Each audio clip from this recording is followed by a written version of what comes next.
Thank you. Thank you, everybody. Thank you so much. Everybody, please have a seat. I was telling Loretta backstage, a little pomp and circumstance never hurts. Justice Sonia Sotomayor is here.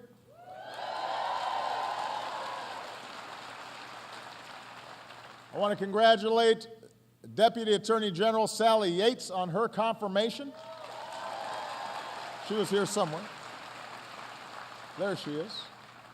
And I want to thank the elected officials who are here today, the family and the friends, colleagues. At long last, I'm so proud to be here for the installation of our 83rd Attorney General of the United States, Loretta Lynch.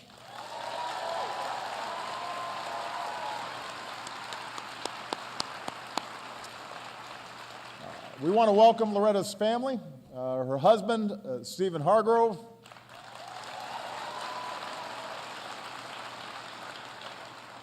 her father, Reverend Lorenzo Lynch,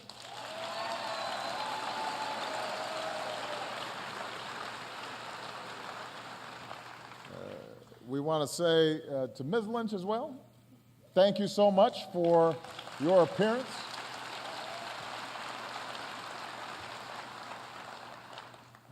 As I said when I nominated Loretta, in a country built on the rule of law, there are few, perhaps no, offices more important than that of Attorney General.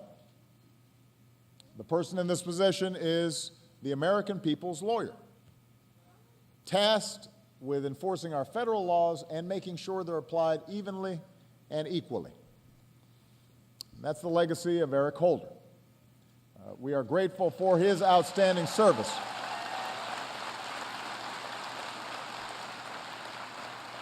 As one of the longest-serving Attorney Generals in our history. And I want to thank his wonderful wife, Dr. Sharon Malone, who's here today. Where's Sharon at? There she is.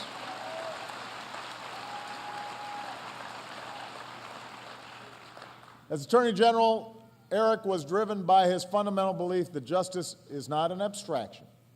It's a very real and tangible way that our laws interact with people in their daily lives. And the good news is Loretta shares that belief. She brings her own unique style of leadership.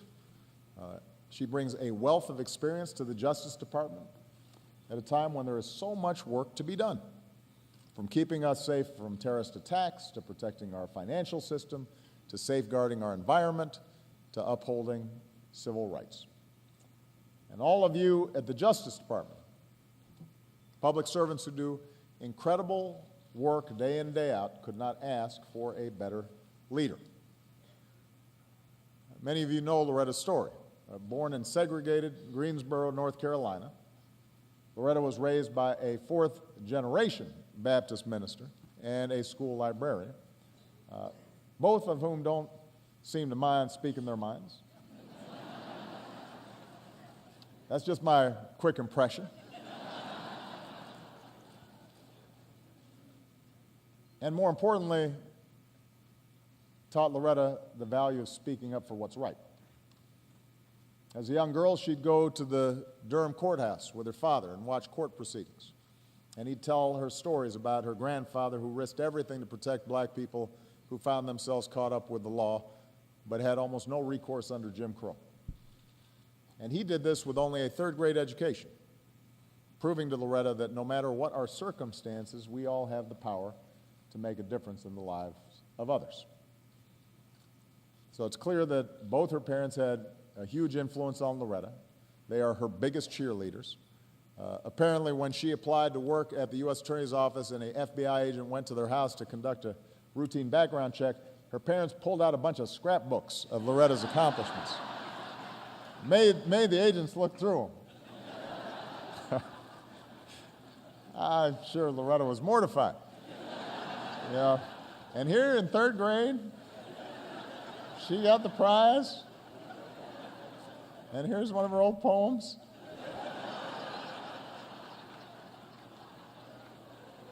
I just picture the FBI agents sitting there, yes, ma'am. So the agent later told Loretta that she probably wasn't a threat to America because if she were, her parents would have documented it in some way.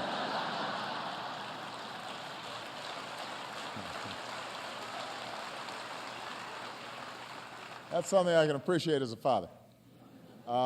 So Loretta seized the opportunities that her family gave her to build a distinguished life in public service. After Harvard College and Harvard Law School, she rose to become a strong independent prosecutor. Loretta spent years in the trenches, battling terrorism and financial fraud and cybercrime. She went from the Assistant U.S. Attorney's Office in the Eastern District of New York to Chief of the Long Island Office, Chief Assistant U.S. Attorney. Long Island in the house.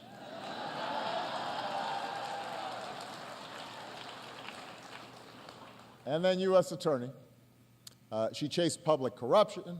She helped secure billions in settlements from some of the world's biggest banks accused of fraud.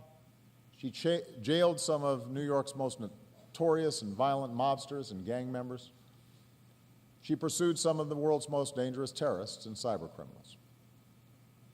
The law is her map, justice her compass. She is tough, but she is fair. She is firm, but kind. Her intelligence and her judgment, her grace under fire have earned the trust and admiration of those she works with and those she serves, and even those she goes up against. In fact, it's funny that we are installing Loretta today. It's not like she's been waiting around to, for the embossed invitation. She hit the ground running from day one. She's already made her mark here at home and abroad because of her laser focus on the core mission of the Justice Department, the protection of the American people. And she understands the importance of policing and improving relationships between law enforcement and communities. She went on a 6-city tour to spotlight the challenges in community policing and the progress that's being made. She understands the importance of criminal justice reform, that we have to be smart on crime, not just tough. That's why she's committed to working as a partner to leaders with both parties who want to pursue reform that continues the trend of a falling crime rate and a falling incarceration rate. She understands the importance of protecting our national security while also securing our civil liberties. That's why she will safeguard the programs that are critical to protecting American lives and Americans' privacy. I see our FBI director, Jim Comey, who's here, and I know he's committed to doing the same thing. She lives out the words of one of our greatest attorney generals, Robert F. Kennedy. The glory of justice and the majesty of the law are created not just by the Constitution, nor by the courts, nor by the officers of the law, nor by the lawyers, but by the men and women who constitute our society, who are protectors of the law as they are themselves protected by the law.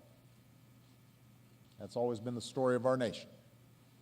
Our strength does not come from the words we've written on the page or the laws we've put down on the books. It comes from ordinary citizens, generation after generation, who do their part to uphold our founding ideals. It comes from an unshakable faith in our ability to stand up for what is right and to admit where we've fallen short and then choose a better way forward. That was the cause to which Loretta dedicated her life long before she became America's top law enforcement officer. Today, the American people can have no greater advocate for their right to equality under the law, no greater partner in securing justice for all than our Attorney General, Loretta Lynch.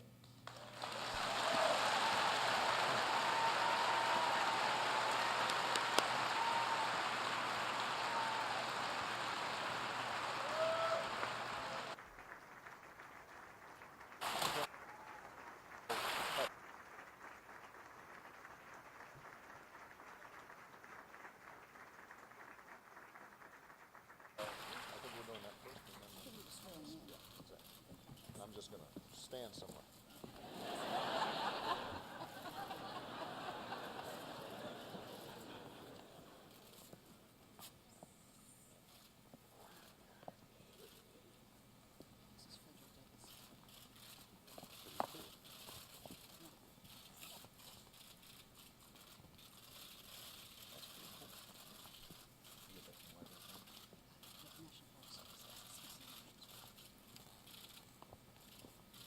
General, to be very soon, Loretta Elizabeth Lynch. Please place your left hand on the Bible. That is the Bible of Frederick Douglass, and so you have a great honor to uphold. And raise your right hand and repeat after me. I, Loretta Elizabeth Lynch, I, Loretta Elizabeth Lynch, do solemnly swear do solemnly swear that I will support and defend the Constitution of the United States that I will support and defend the Constitution of the United States against all enemies, foreign and domestic, that I will bear true faith and allegiance to the same, that I will bear true faith and allegiance to the same, that I take this obligation freely that I take this obligation freely without any mental reservation without any mental reservation or purpose of evasion, and and that I will well and faithfully discharge the duties of the office on which I am about to enter. So help me God. So help me God.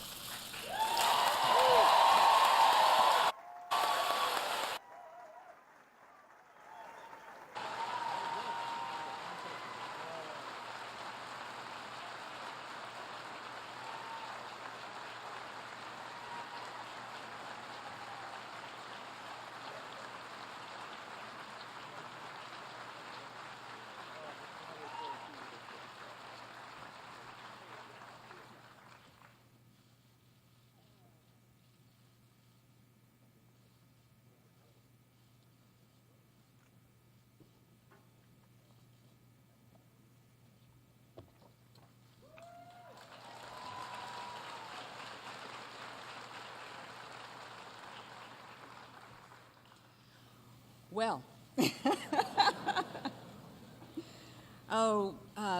so much to say, so many people who mean so much to me. Everyone here means something very special to me, and I thank you all.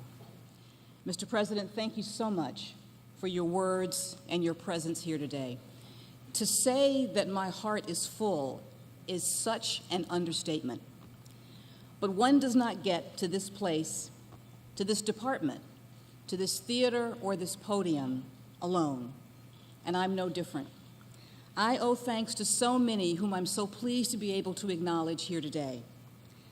Mr. President, thank you for your faith in asking me to lead the department that is the conscience of this nation, that represents more than any other the fundamental promise of America of equal justice under the law. Thank you, sir.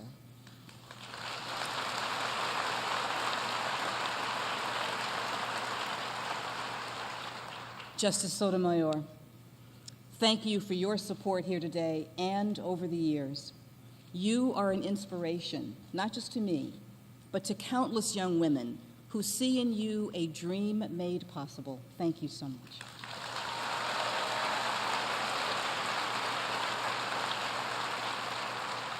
Thanks also to my good friend and colleague, the Deputy Attorney General, Sally Yates.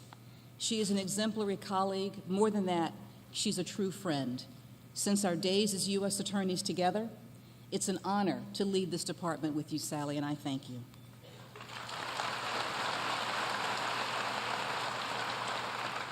Thanks to all of you who came here today, exceptional public servants, distinguished guests, extraordinary leaders, remarkable friends.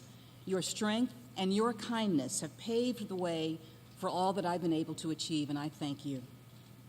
And thanks also to those without whom this day truly would not have happened, all of those who from so many affiliations worked so hard on my behalf on the road to my confirmation. You harnessed the spirit of public service, the spirit of civic contribution, as well as the spirit of sisterhood to make this dream come to fruition.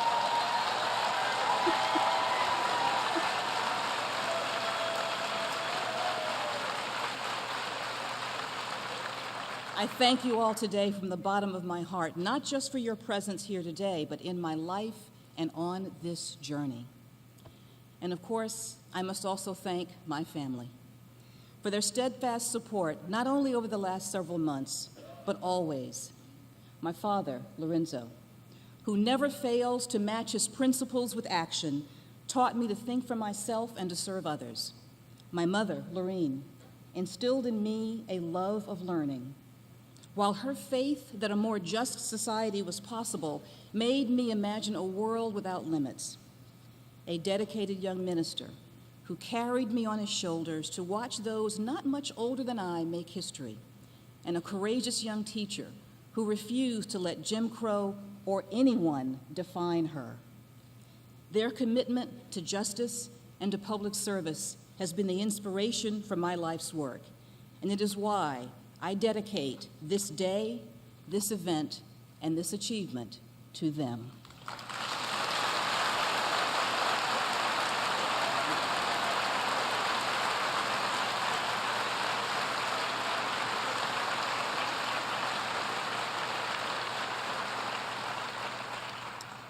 I must also thank my husband, Steve, my life's partner and my fearless champion, who has never wavered in his support for my dreams, and when faced with a choice, has always, always urged me to fly.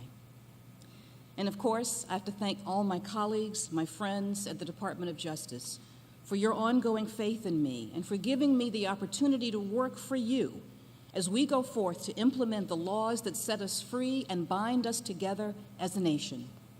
I would not have anyone else by my side as we work to preserve our national security and our cherished liberties, to make safe the world of cyberspace, to end the scourge of modern-day slavery, and as we confront the very nature of our citizens' relationship with those of us entrusted to protect and to serve.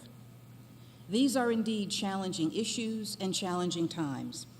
Even as our world has expanded in wonderful ways, the threats that we face have evolved in measures commensurate.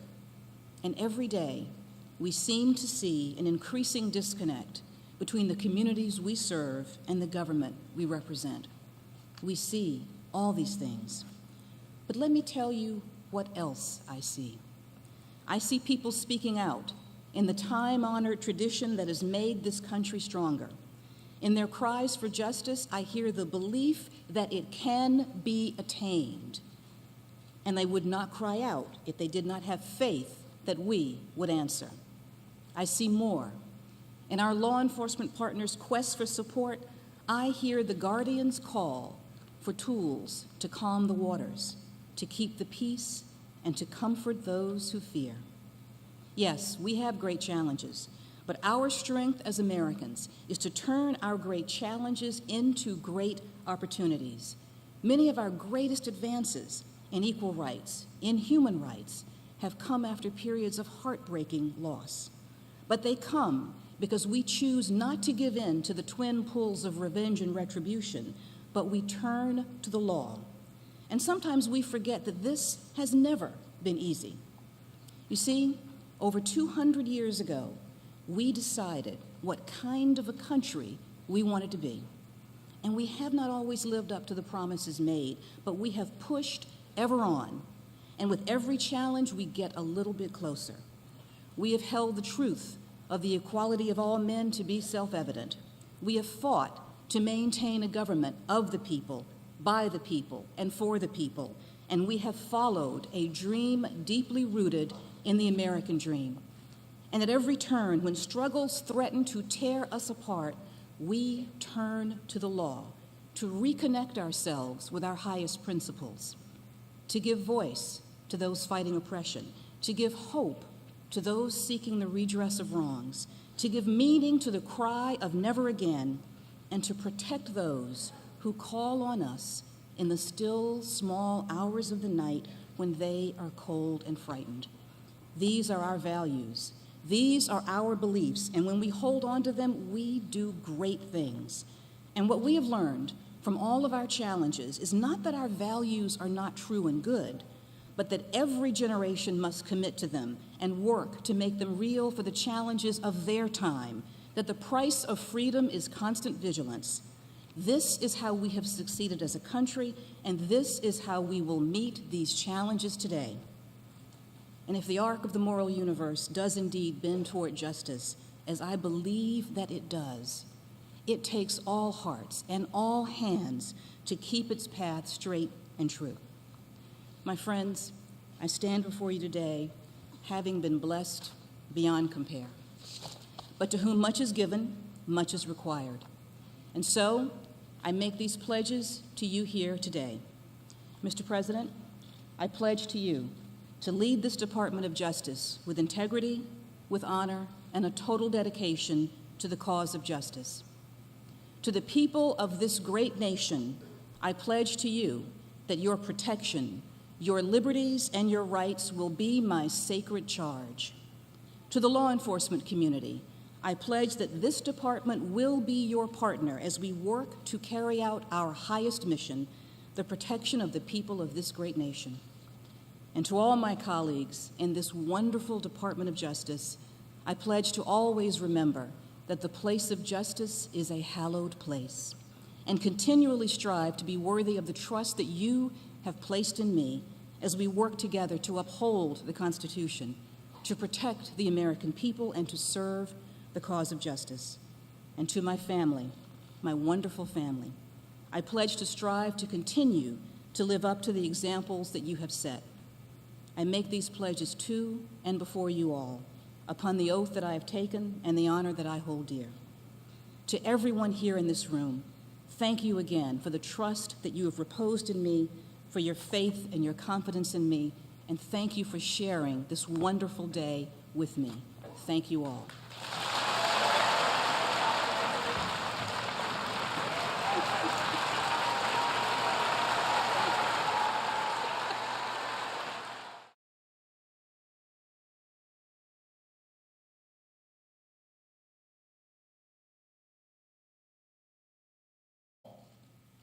There are few, perhaps no, offices more important than that of Attorney General.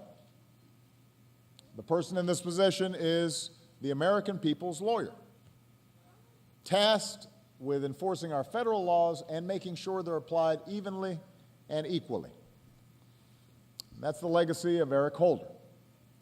We are grateful for his outstanding service.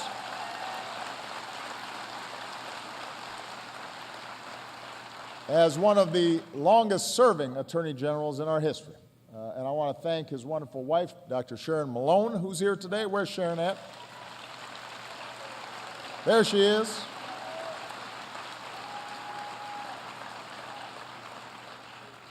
As Attorney General, Eric was driven by... Loretta was raised by a fourth-generation Baptist minister and a school librarian, both of whom don't seem to mind speaking their minds. That's just my quick impression. And more importantly, taught Loretta the value of speaking up for what's right. As a young girl, she'd go to the Durham courthouse with her father and watch court proceedings. And he'd tell her stories about her grandfather who risked everything to protect black people who found themselves caught up with the law but had almost no recourse under Jim Crow. And he did this with only a third-grade education, proving to Loretta that no matter what our circumstances, we all have the power. By his fundamental belief that justice is not an abstraction. It's a very real and tangible way that our laws interact with people in their daily lives. And the good news is Loretta shares that belief. She brings her own unique style of leadership. She brings a wealth of experience to the Justice Department at a time when there is so much work to be done, from keeping us safe from terrorist attacks, to protecting our financial system, to safeguarding our environment, to upholding civil rights. And all of you at the Justice Department, public servants who do incredible work day in, day out, could not ask for a better leader. Many of you know Loretta's story. Born in segregated Greensboro, North Carolina. Thank you. Thank you, everybody. Thank you so much. Everybody, please have a seat. I was telling Loretta backstage, a little pomp and circumstance never hurts. Justice Sonia Sotomayor is here.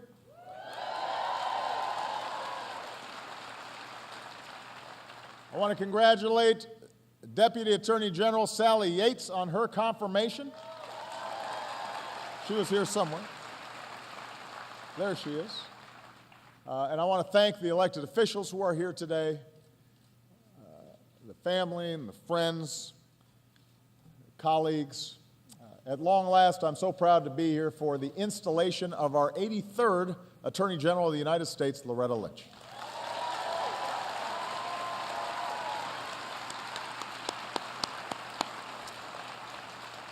We want to welcome Loretta's family, her husband, Stephen Hargrove,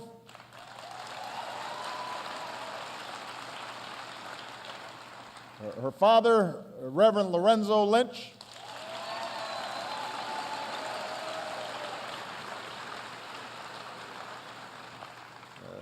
we want to say to Ms. Lynch as well, thank you so much for your appearance.